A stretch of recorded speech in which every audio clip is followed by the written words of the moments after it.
Көпчүлүк тил үйрөнүүчүлөрдү кыйнаган маселелердин бири бул сөз байлык. Кантип сөздөрдү оңой жана бат, эффективдүү жаттай алам деген суроолор ар бир үйрөнүүчүнү кыйнайт. Мектепте бизге сөз жаттоого буйрук берилген, бирок аны кантип жаттоону эч ким үйрөткөн эмес. Бүгүн ушул сыяктуу бир нече суроолорго жооп табабыз. Биринчи суроо бул кантип сөздөрдү оңой жаттайм? Мына ушул суроо ар бир үйрөнүүчүнү кыйнайт. Бүгүнкү видеодо дал ушул суроого жооп табабыз. Андан тышкары дагы бир таркалган суроолордун бири бул эмнеге бат эле жаттаган сөздөрдү унутуп калам? Бул дагы эң көп берилген суроолордон. Бүгүнкү видеодо дагы дал ушул суроого жооп беребиз. Андан тышкары кантип колдоном? Кантип жаттаган сөздөрдү жашоодо, практикада колдоно алам деген суроого дагы биргеликте жооп табабыз.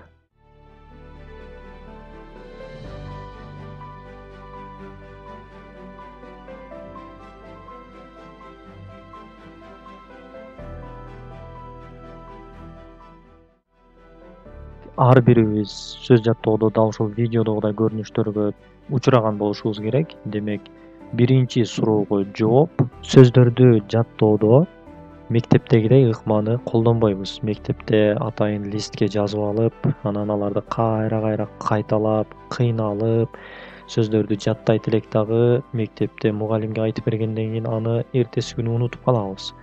Мындай көрүнүштөр болбошу үчүн биз биринчи кезекте ушул ыкманы ташташыбыз керек. Себеби бул метод иштебейт. Биз кандай кылабыз? Биз мисалы үчүн 10 сөздү жаттагыбыз келип атат. Ошол 10 сөздү жазып алабыз дагы өзүбүз билген грамматикалык эрежелер менен ошол сөздөрдү катыштырып сүйлөмдөрдү түзөбүз. Мисалы үчүн present simple, past simple эрежелери менен ошол грамматикалык эрежелерге баш ийген абалда биз жаттачу сөздөрүбүздү колдонушубуз керек жана бир нече сүйлөмдөрдү түзүп чыгышыбыз керек. Бул ыкманы кантип ишке ашырабыз? Мисалы үчүн сүрөттөгү биринчи сөздү алып көрө турган болсок, read, окуу.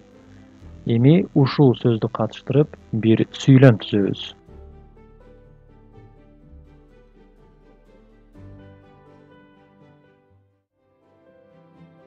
Сөз менен бир эле сүйлөм түзүп койгон болбойт албетте. Биз бир сөздү жатташ үчүн жок дегенде 10 сүйлөм түзүшүбүз керек ошол сөздү катыштырып. Мына ошондо биз сөздү оңой жана узак убакытка чейин эс тутумубузда сактай алабыз. Биз бул жол менен бир ок менен эки коян атабыз. Биринчиси сөздү сапаттуу жана кыйналбастан узак убакытка чейин эстеп сактай алабыз эс тутумубузга. Экинчиси бул грамматиканы дагы кошо бышыктап кете беребиз.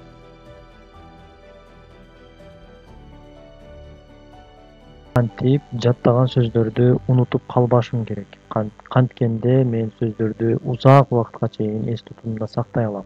Анын бир гана жолу бул уламдан улам сөздөрдү өзүбүзгө, мээбизге эстетип турушубуз керек. Кинолорду көрүшүбүз керек, англисче видеолорду көрүшүбүз керек, көп сүйлөмдөрдү түзүшүбүз керек.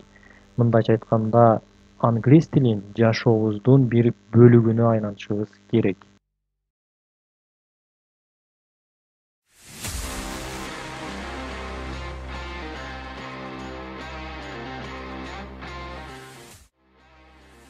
Кыскартып айтканда, тил үйрөнүү жөн гана сөз жаттоо эмес, же жөн гана грамматиканын өзүн гана үйрөнүп коюу эмес.